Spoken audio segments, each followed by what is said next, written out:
কেমন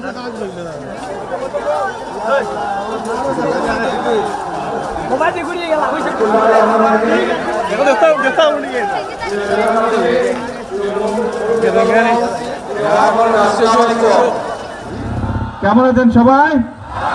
ভালো আছেন? আলহামদুলিল্লাহ। এই যে আজকে আপনাদের এখানে আসলাম, কেন আসছি জানেন? কেন বলেন তো? খাল খনন। হ্যাঁ, কয়েকটা কর্মসূচি আছে, কিন্তু এইটা এখানে এই এলাকায় আপনাদের এই ইউনিয়নে কর্মসূচিটা হচ্ছে এই যে বাসিয়াতে যে নদীটা আছে, এখানে যে খালটা, এটা সেই ৭৭ সালে শহীদ রাষ্ট্রপতি জিয়াউর রহমান এটা খনন করেছিলেন। তারপরে আবার এই খালটা চলতে চলতে খালটা এখন বন্ধ হয়ে গেছে। বন্ধ হয়ে গেছে না? এই খালটা আমরা কাটতে চাই। কেন কাটতে চাই? এই খালটা যদি আমরা কাটি, এই খালটা কাটলে প্রায় ৮০,০০০ কৃষক প্রথমত সরাসরি উপকার হবে, আর এই ৮০,০০০-এর বাইরে আরো ১.৫ লক্ষ কৃষক পরোক্ষভাবে উপকৃত হবে। প্রায় এই খালটা কাটলে আপনারা যারা এই যাদের জমি জমা আছে এই খালের দুই পাশে, এই ফসল যে উৎপাদন হয় প্রায় ৭,০০০ মেট্রিক টন ফসল বেশি উৎপাদন হবে। প্রিয় ভাই বোনেরা, শুধু এই খাল না, সারা বাংলাদেশে এরকম অনেক বাসিয়া খাল আমরা খনন করব। কারণ আমরা যদি এই খালগুলো খনন করতে পারি, কৃষক ভাইদের জন্য সুবিধা হবে। আপনারা দেখেছেন এই সরকার হচ্ছে কৃষক বান্ধব সরকার। আমরা মনে আছে এই যে নির্বাচনের সময় যখন এসেছিলাম, তখন আমি বক্তব্যে বলেছিলাম যে বিএনপি সরকার গঠন করতে পারলে আমরা কৃষক ভাইদেরকে কৃষি কার্ড প্রদান করব। আপনারা নিশ্চয়ই সংবাদপত্রে দেখেন যে আমরা কিন্তু এর কাজ শুরু করেছি। টাঙ্গাইল থেকে গত মাসের ১৪ তারিখে আমি কৃষক কার্ডের এই উদ্বোধনীটা করেছি। তারপরে এখন ধীরে ধীরে সারা বাংলাদেশের কৃষক ভাইদেরকে আমরা কৃষক কার্ড পৌঁছে দিব। এই কৃষক কার্ডের মাধ্যমে অনেকগুলো সুবিধা আমরা কৃষক ভাইদেরকে দিব। তাদেরকে ঋণের সুবিধা দিব, তাদেরকে সার বীজ কীটনাশকের সুবিধা আমরা সরকার থেকে সরাসরি দিতে পারবো।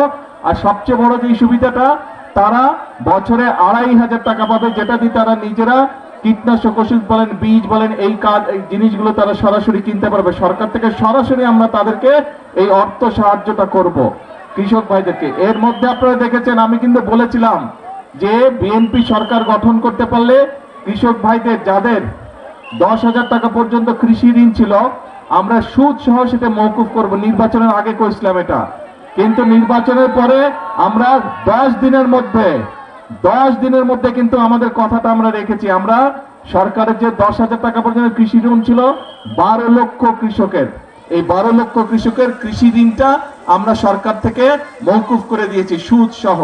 কাজেই আমরা চাই এই দেশের কৃষক ভাইরা ভালো থাকুক, আমরা চাই গ্রামের মানুষরা ভালো থাকুক, গ্রাম সহ সব মানুষই ভালো থাকুক।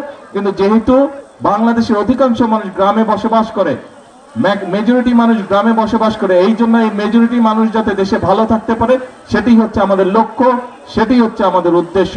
সেই জন্য প্রিয় ভাই বোনেরা, আমরা বলেছিলাম যে আমরা খাল খনন শুরু করব। দেখেন আজকে এই এলাকা আমরা এই বাসুয়া খাল খননের মাধ্যমে, পুনর্খননের মাধ্যমে খাল খননের কাজ শুরু করলাম। এর মধ্যে দেশের অনেকগুলো জায়গায় প্রায় ৬০টার মতন জেলায় এর মধ্যে খাল খনন শুরু হয়ে গেছে। এই খাল খনন এইবারই শেষ হবে না, এটা প্রায় ৪০ কিলোমিটার, তার মধ্যে ২৩ কিলোমিটার খাল আমরা পুনর্খনন করব। এবং এই ২৩ কিলোমিটার খাল পূরণ করতে আমাদের ২টো শুকনো মৌসুম লাগবে।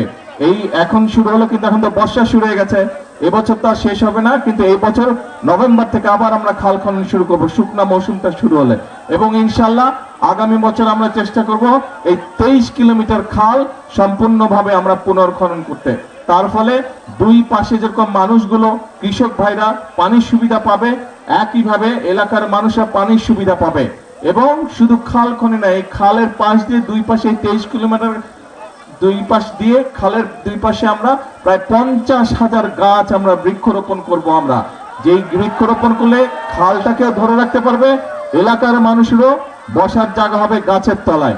এবং আমরা চেষ্টা করব সেখানে বিভিন্ন ফলাদি গাছও রোপণ করতে, যাতে করে এলাকার মানুষ ফল ফলাদি খেতে পারে। কি ভাই আছেন নাকি এই কাজে? ঠিক। এখন এই যে যেই কাজগুলো আমরা করব, এই কাজগুলো করলে উপকার হবে কার?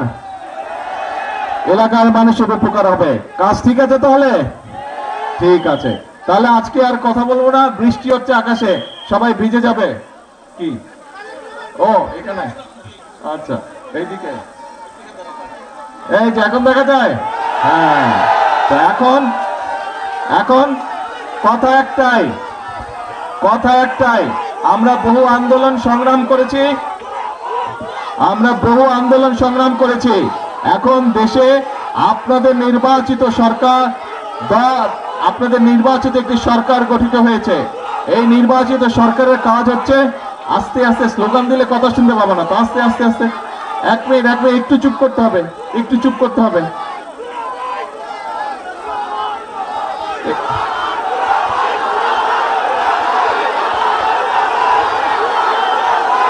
তো দুলাভাইকে কথা বলতে না দিলে তো, দুলাভাইকে কথা বলতে না দিলে তো দুলাভাই যাবে গিয়া, যাই আমি কথা বলবো না, যাব। আচ্ছা তাহলে চুপ করতে হবে, কথা বলতে হলে চুপ করতে হবে। আমি কথা বলি তাহলে শ্বশুর বাড়ির লোকজনকে শুনতে হবে কথা, ঠিক আছে? আচ্ছা ঠিক আছে। তো এখন বাংলাদেশের মানুষ এমন একটি সরকারকে 12 তারিখে নির্বাচনে ভোট দিয়ে সরকার গঠন করেছে, যেই সরকার জনগণের জন্য কাজ করবে। কারণ আমাদের একমাত্র জবাবদিহিতা হচ্ছে এই দেশের মানুষের কাছে, এই দেশের জনগণের কাছে। সেজন্যই আমরা সেই সকল কর্মসূচি পালন করতে চাই, সেই সকল কাজ আমরা করতে চাই যেগুলোতে জনগণের উপকার হবে। সেজন্যই আপনারা দেখেছেন কৃষক কার্ডের কথা যেমন বললাম, আমার মনে আছে আমি ফ্যামিলি কার্ডের কথা বলছিলাম, মনে আছে? সেই ফ্যামিলি কার্ডের কাজও আল্লাহর রহমতে আমরা শুরু করেছি।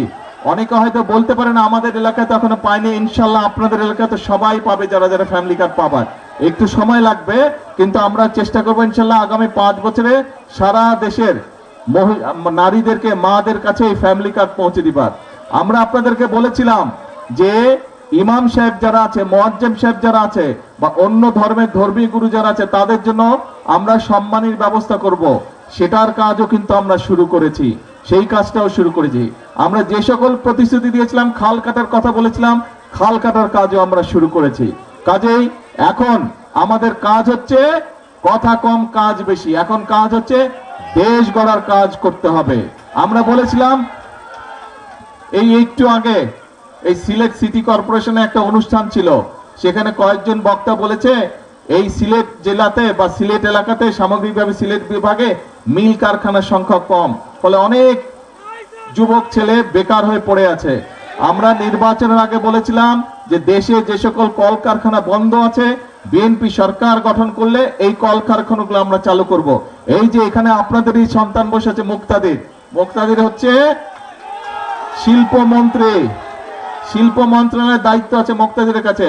নির্বাচনের পরপর প্রায় 5-7 দিনের মধ্যে আমি মুক্তাদিরকে নিয়ে বসেছিলাম যে কোথায় কোথায় বন্ধ কলকারখানা আছে বের করেন, কেন সেই কলকারখানাগুলো বন্ধ আছে তার কারণ বের করেন, এবং সবগুলো আমরা ইনশাল্লাহ ধীরে ধীরে চালু করব, যাতে করে আমাদের দেশের যারা কর্মসংস্থানের সমস্যা আছে যাদের, তাদের যাতে কর্মসংস্থান হয়, যারা বেকার আছে তারা যাতে কর্মসংস্থান পায়। শুধু এটাই নয়, এর পাশাপাশি আপনারা নিশ্চয়ই খবরে দেখেছেন দেশের ভিতরে যারা শিল্প উদ্যোক্তা আছে তাদেরকে নিয়ে আমরা বসেছি, যাতে করে তারা নতুন কলকারখানা দেশে তৈরি করে, যাতে করে আমাদের দেশের ছেলে মেয়েরা সেখানে চাকরি বাকরির ব্যবস্থা করতে পারে। শুধু তাই নয়, বিভিন্ন দেশে, পৃথিবীর বিভিন্ন দেশে আমাদের ছেলেরা যায় চাকরি বাকরি সংস্থানের জন্য, তাদের জন্য আমরা সেই সব দেশের সাথেও কথা বলেছি। দেশের বিভিন্ন জায়গায় আগে বিদেশে যে মানুষ যেত সেইগুলা জায়গা বন্ধ আছে, সেই সব দেশের সাথে আমরা কথা বলেছি, সেগুলাও ইনশাল্লাহ আমরা চালু করার ব্যবস্থা করছি। অতি দ্রুত সেই সব দেশেও মানুষ যাওয়া আবার শুরু করবে। কাজেই আমরা দেশের মানুষের কর্মসংস্থানের ব্যবস্থা আমরা করার চেষ্টা করছি, কারণ এই সরকার হচ্ছে আপনাদের সরকার। এই সরকারকে আপনারা নির্বাচিত করে ক্ষমতায় পাঠিয়েছেন। কাজে এই সরকারের সবচেয়ে বড় দায়িত্ব হচ্ছে, এই সরকারের 1 নম্বর দায়িত্ব হচ্ছে এই দেশের মানুষের স্বার্থ দেখা। এই সরকারের 1 নম্বর দায়িত্ব হচ্ছে, 1 নম্বর কাজ হচ্ছে এই দেশের মানুষের সমস্যার সমাধান করা। ইনশাআল্লাহ আপনারা যদি আমাদের সাথে থাকেন, আপনারা যদি আমাদের পাশে থাকেন, ইনশাআল্লাহ বাংলাদেশকে আমরা ইনশাআল্লাহ সামনের দিকে এগিয়ে নিয়ে যাব। বাংলাদেশকে অন্য যেগুলো উন্নত দেশ আছে তাদের পাশাপাশি ইনশাআল্লাহ আমরা দাঁড় করাতে সক্ষম হব, আমরা সবাই মিলে যদি কাজ করি। সেই জন্যই আমি সব সময় একটা কথা বলি, আল্লাহ তাআলা বলে দিয়েছেন আমি সেই জাতিকেই সাহায্য করি যারা নিজেদেরকে সাহায্য করে, বলছেন আল্লাহ তাআলা। কাজে আসেন, আমাদের কথা একটাই কথা, সেটা যে কাজ কাজ আর কাজ। সেজন্যই আমরা বলি করব কাজ, তারপরে কে করব কাজ, সবার আগে বাংলাদেশ। আসেন কাজ করব, নিজের দেশকে আমরা নিজেরা ইনশাল্লাহ গড়ে তুলবো।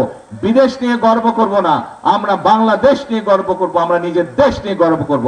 আল্লাহ হাফেজ, বাংলাদেশ জিন্দাবাদ।